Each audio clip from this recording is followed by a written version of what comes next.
Hello everyone, welcome back to my channel.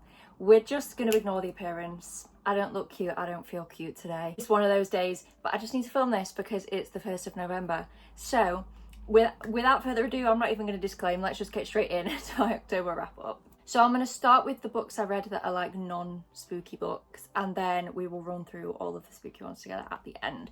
So the first book that I read in October was a Christmas book, My December Darling by Lauren Asher. This isn't too Christmassy. I'd say it's perfect to read kind of now if you, like me, love Christmas and you kind of want to start getting into the Christmas spirit around November, but you don't want to like go full force. I think I'll be full force by like next week. But if you just want a little sprinkling now, this is the perfect book. It's set in December, so it's obviously set around Christmas, but it's not like Hallmark Christmas kind of vibes. It is also linked to the Lakefront Billionaire series, so if you are kind of missing that universe a little bit, or you want to read something in that world, in that setting that's a little bit shorter than the behemoth books that are in that series, this is a perfect one. Can I remember who this was about? No. Can I remember actually anything about this? No. Unfortunately, you'll have to go read a synopsis. I cannot remember a thing. But it was fun and cute whilst I was reading it, and I gave it a 3.25. It's a novella, by the way, but it's a longer novella. I think it's around like 200-ish pages. So a longer novella, but like short, quick, easy to read. I listened to it on BookBeat, hence why I listened to it in October. I had like an odd number of hours left on BookBeat that wasn't enough to listen to a full-length book, and I was driving myself batty trying to find something to read. So I just ended up reading this in October, and I had a great time. The next book I read was Diabound by Sable Sorensen. And unfortunately, I did not love this at all. And I didn't like it as much as most people, which is a real shame. I thought this was going to be an easy 5-star. Everyone was saying it was like kind of bog standard, but in the best way. Like everything basic that you love about a fantasy book in here, but well done. But I just didn't love it. And I think I wasn't quite sure at first exactly what the problem was. I knew a few things that bothered me about this, and those things still stand. But having reflected on this now for a few weeks, I think the main problem for me was that, okay, so the premise of this book, we've got our main character whose name I've forgotten. What is she called? Merrin. Merrin lives in a world where you've got the royal family, you've got the bonded who aren't royal, but they're like the elite in society. And then you've got what they refer to as the commoners, which is everyone else. And the commoners live in like these quarters, near, but not that near the castle, essentially. And Merrin's sister goes missing. And the only way she can think of, because of like the whole, she kind of knows where her sister, thinks she knows where her sister is. The only way that she can get to it is basically to enlist in the army. There's no real other way for her to leave the place that she lives and get closer to where she thinks her sister is. So she signs up to the army. However, as luck would have it, at the time that she signs up to the army, the bonded trials are going to occur. I don't think the bonded trials happen like at a set time, like every 4 years, for example. I think it's random and they don't get much notice.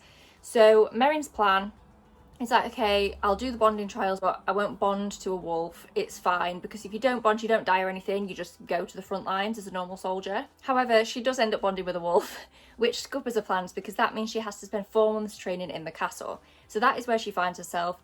All of this, by the way, is in the synopsis of the book. I haven't just like spoiled anything. That is all in the synopsis.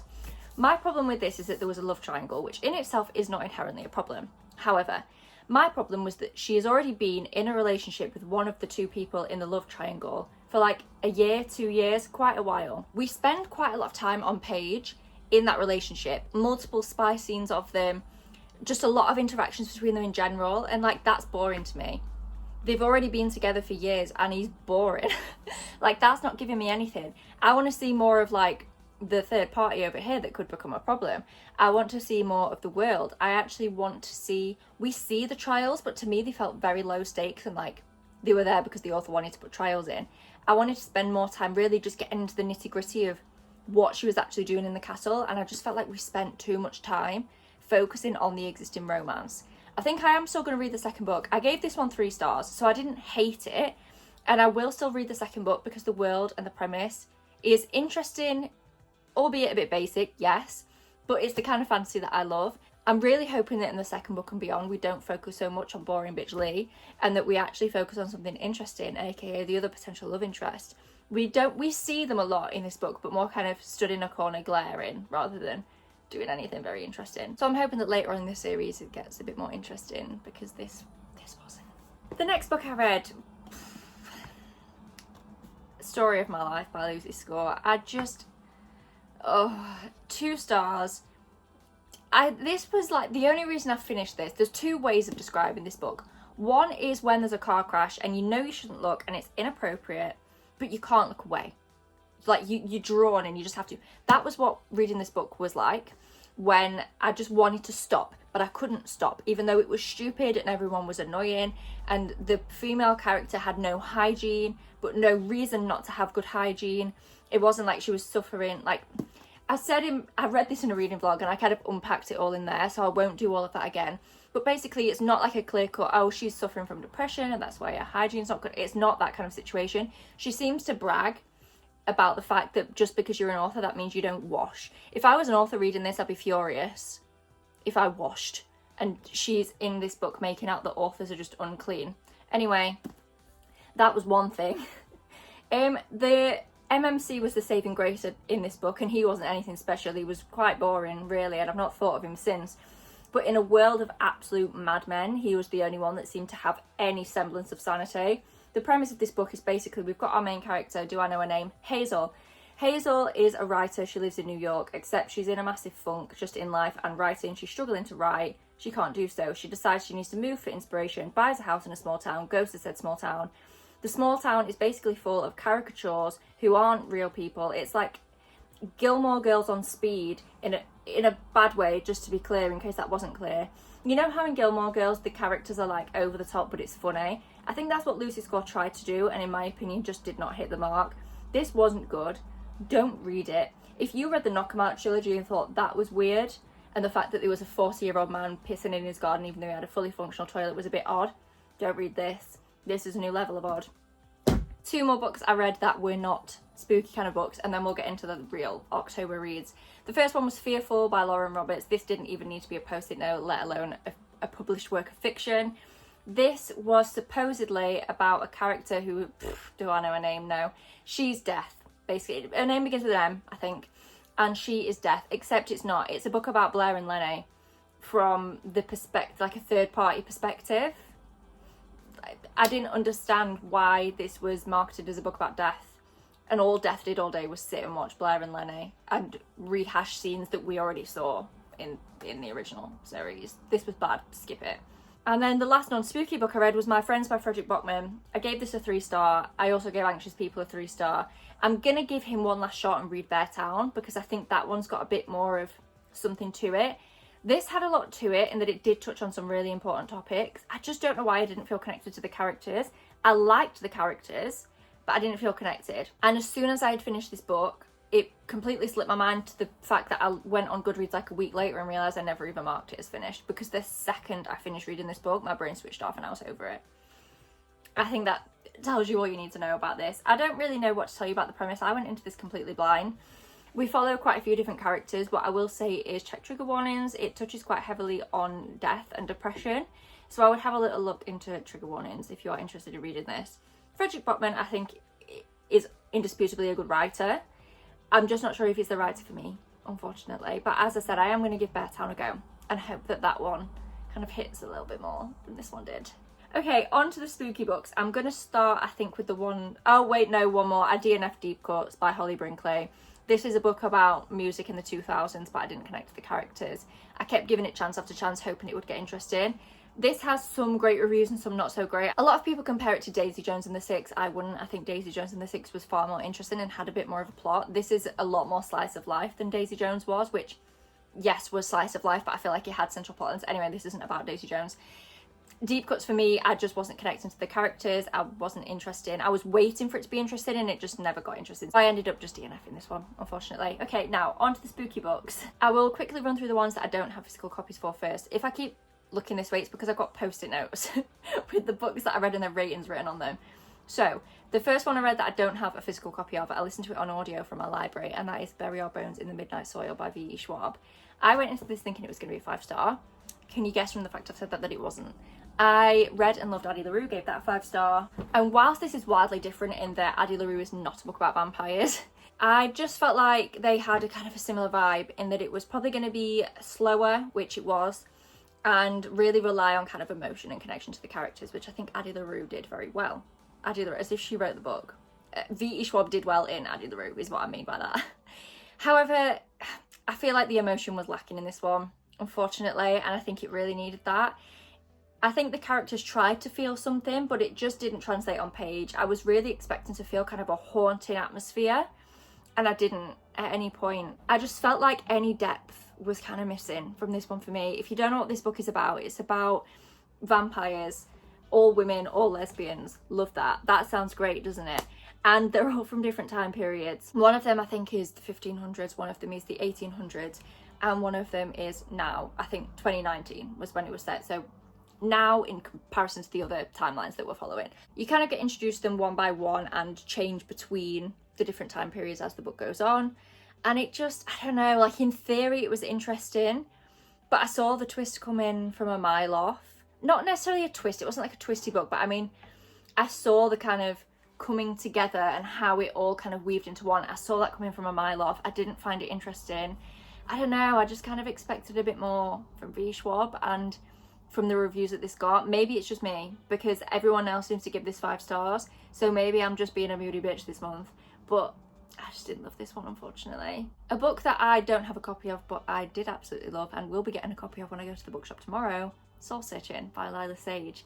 This follows our main character Collins, who is from a small town called Sweetwater Peak, which in this book is Wyoming. I'm pretty sure it's a fictional town, but it's in Wyoming in the book. And she has a twin sister who lives in the town, and so do her parents, but Collins herself moved away a few years ago and doesn't like Sweetwater Peak, and we don't know why, which I'll come back to in a minute. She moved away, she doesn't like going back, she will like literally avoid going back at all costs. However, she hits a bit of a rough spot in life and kind of has no choice really other than to go back. And when she goes back, she doesn't want to move back in with her parents because she's got kind of a funny relationship with her family, which again we'll come back to in a minute. So she ends up living with Brady. Her sister kind of organises this for her. And Brady isn't from Sweetwater Peak, but he does live there and he owns a local shop and kind of lives above it. So they all agree that Collins is going to work for Brady and live in the other half of the apartment. Also, Collins can hear and speak to ghosts, except she can't at the moment, which is a big source of discomfort for her. Her whole life, she has been able to communicate with ghosts. They are almost like family to her. Well, they are like family to her. She's grown up around them in her home and in the shop that her parents own. And it's really kind of, as you can imagine, like putting her off that she can't do this anymore. So this book is about 2 things that kind of weave into one. Brady, even though he lives in Sweetwater Peak, hasn't really left his house in the year that he's lived there. He's not explored, he's not gotten to know anyone. And Collins is really hoping that by going back to the place where everything started, she will be able to reconnect with herself, find herself a little bit more, and ultimately speak to ghosts again. So they basically embark on adventures where Collins shows Brady around Sweetwater Peak. So we get to see loads of the little town and the surrounding areas, which was really cute. And I just loved this. I literally loved it. It's also a romance, as you might expect, between Collins and Brady. Again, you know that pretty soon going in. And yeah, I just absolutely adored this. I loved the vibe. It wasn't spooky, but I didn't want spooky. It was so comforting, and I don't know, it just felt so like, it felt like a warm hug reading this book. Like the relationship she had with the ghosts weren't like weirdos. They were just so sweet. It was like a found family, but with ghosts. And I just adored it. I gave it 4.25. It could have been a 5, but I have a problem, which I'll come back to now. So as I mentioned before, Collins hates Sweetwater Peak and she doesn't have the best relationship with her family. She doesn't really kind of want to spend much time with them. When she first goes home, she's quite reluctant to actually spend any time around them. And we don't really know why.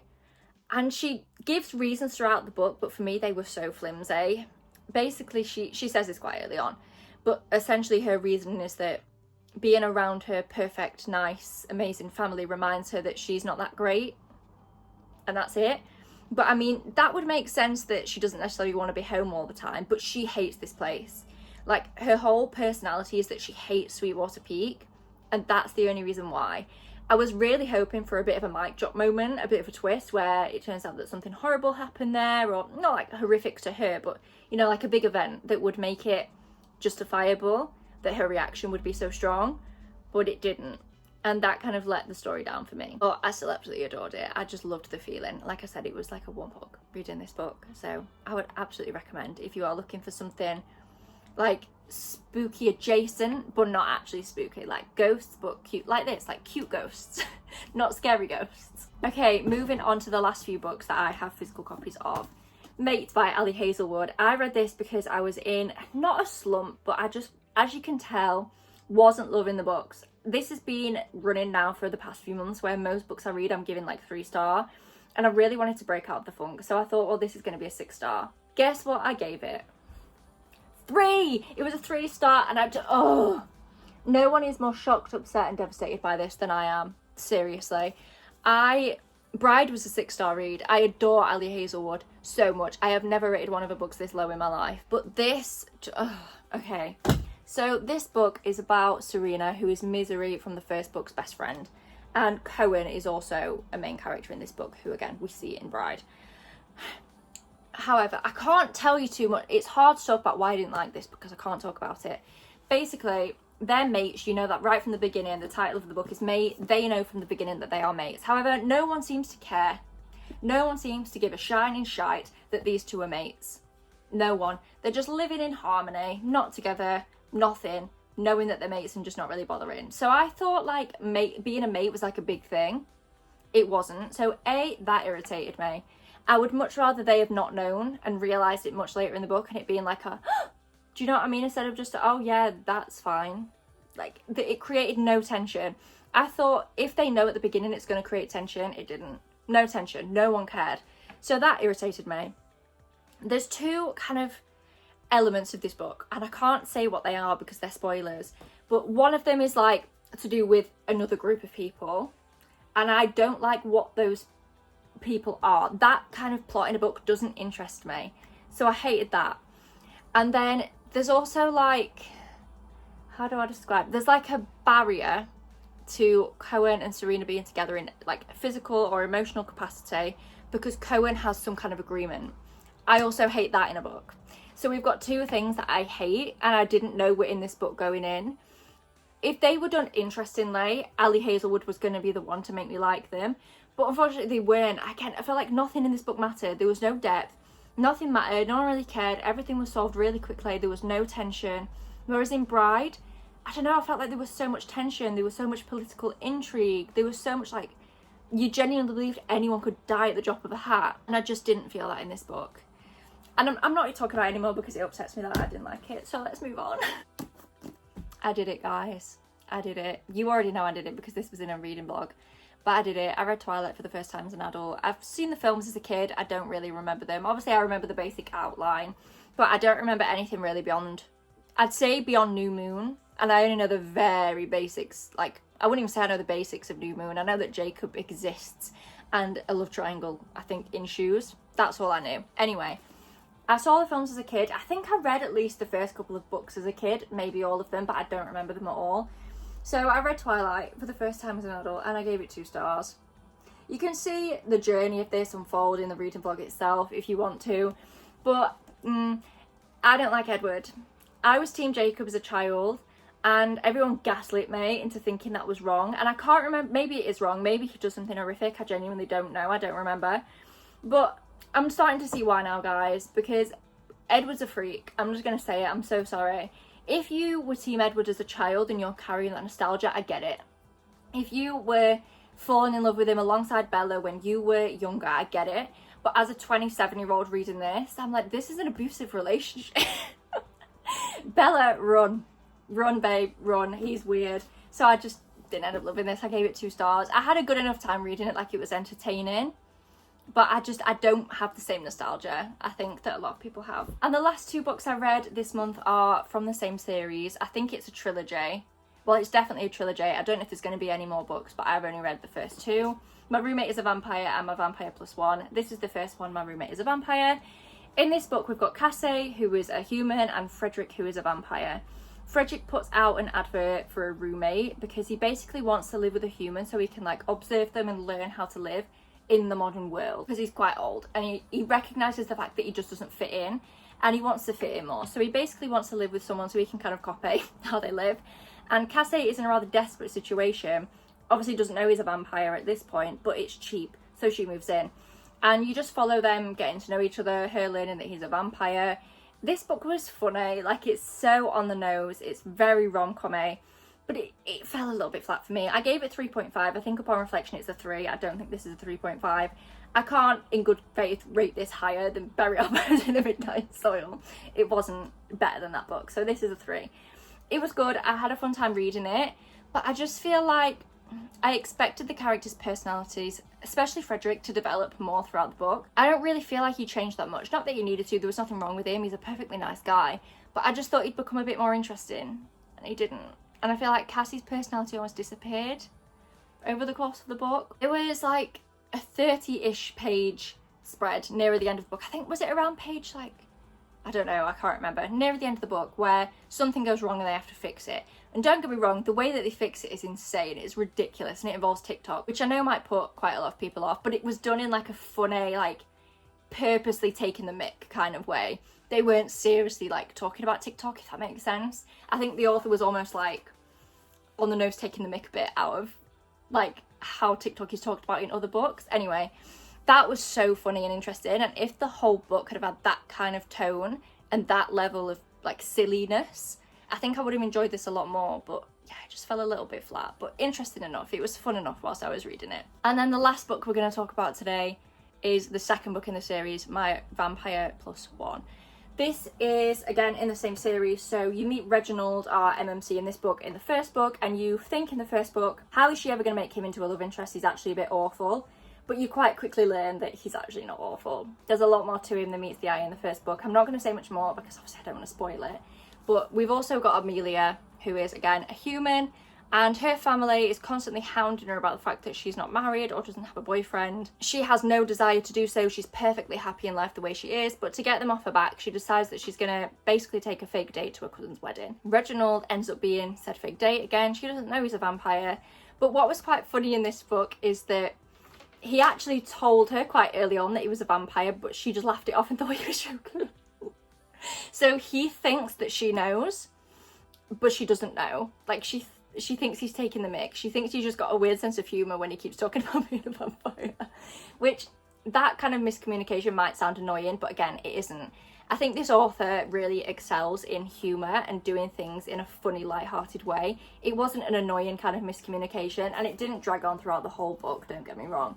It was funny, and I hate miscommunication. So the fact that I found it funny hopefully reassures you that this book is not annoying. This was much better than the first one. I gave this a 3.75. I think Reginald's character really helped this. He's got a lot more personality than Frederick. He's a lot funnier than Frederick.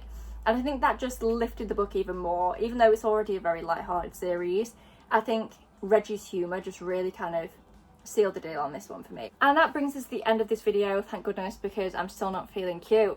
And I just want to go lay down. But yeah, anyway, thank you so much for watching this video. Please give it a thumbs up down below if you enjoyed. Subscribe if you haven't already. And I will see you in my next one. Bye.